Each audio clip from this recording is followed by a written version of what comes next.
Lesley, you have been involved with London National Park City since 2015. the very, very beginning, before it became a national park city. This has all been a ranger-led project. Rethinking the ways that we engage with our food, engage with our urban landscapes, and what the potentials could be. We're going to have parts of the garden distributed to other groups. It's not just going to be a 1 month wonder. We need residents of cities to be aware they can make green spaces.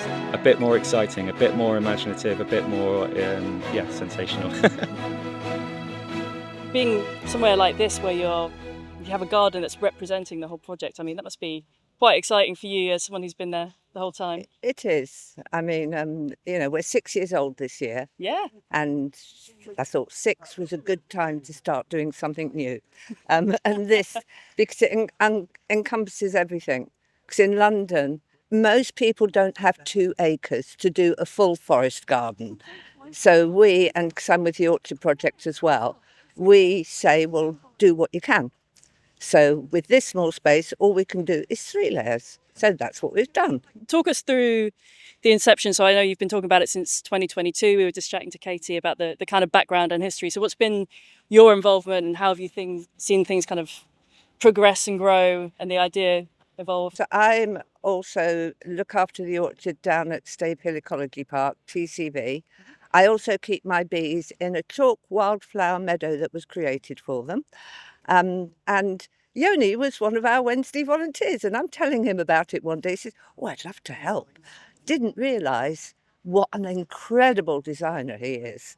Because when I looked at his qualifications, I thought, oh, crikey, we have an expert on board. So it's been great. And the wonderful Edward, who lives in Kingston, drove twice to Stave Hill Ecological Park in Southwark to collect all the material. Wow. Because an awful lot of material. Yeah, has come from absolutely. there. Yeah, that's a lot. And so down at Stave Hill, so you have regular volunteer days. Like, how can people get involved if they're in the area? On Wednesday they turn up, and the second Saturday of every month when there's also kids club. And what sort of activities are they doing? Oh, the adult volunteers, making dead hedges, looking after the ponds. We've got several large ponds and we've got lots of little rivulets. We use ground source water only. What do? We plant hundreds of trees because we work with OVO and the Mayor every winter and give away. TCV UK wide gives away thousands of trees. Yeah, planted some in Wimbledon myself. Oh, there you go. Yeah. Oh, wonderful. And then, so what are you up to today? You've got your pruners there. Well, you've been here quite a lot, haven't you, in the kind of run up to everything? Well, I've been getting here most days, other than when I had to suddenly dash down to Stave Hill to coppice more willow because we'd run out. Emergency coppicing.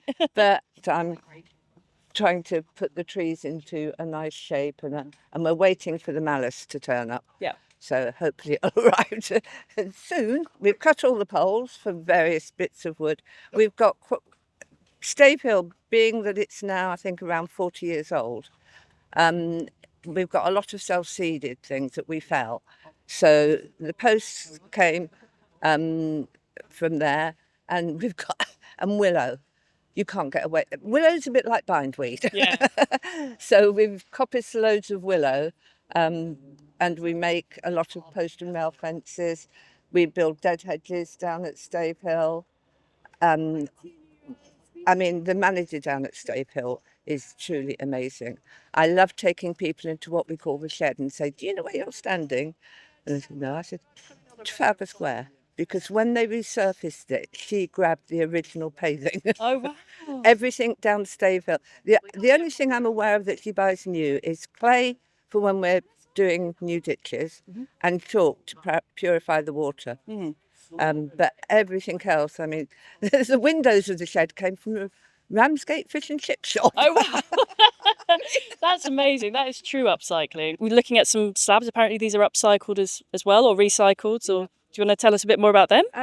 Well, we sort of said to our contractor, Cultivate London, and Yoni's been talking to them virtually daily. This is what we need, and we've been gathering slabs. I attacked our highways team.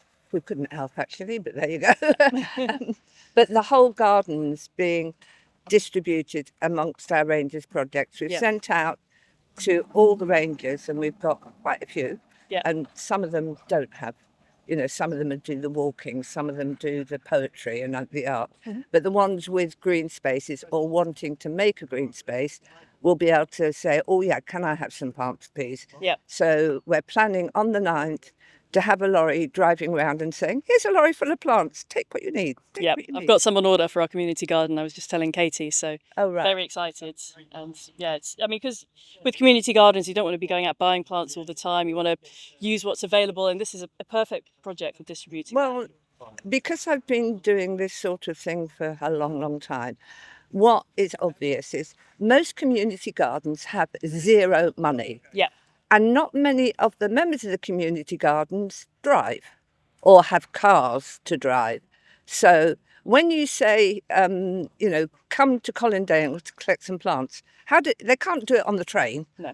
So I did say to Louis Ader, partnership manager, I think that's, oh gosh, I'm getting that wrong.